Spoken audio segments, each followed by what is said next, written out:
Tatanggapin ng 20 mga ospital ng Department of Health at government-owned and controlled corporation sa Metro Manila ang mga emergency cases ng pasyente dahil sa pagkapuno ng emergency room ng UPPGH. Kahapon, nag-anunsyo ang UPPGH na napuno ang kanilang emergency room, kaya inabisuhan ang publiko na humanap muna ng ibang mga ospital.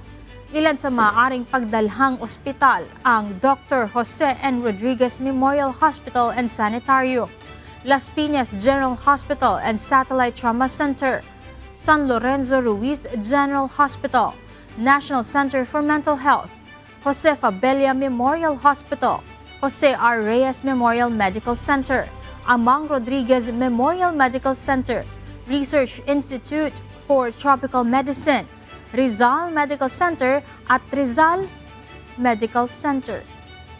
Payo naman ng DOH sa publiko na kung may dadalhing pasyente ay tumawag muna sa Metro Manila Center for Health Development sa mga mobile number na 0956-1753-710 o 0920-2511-800.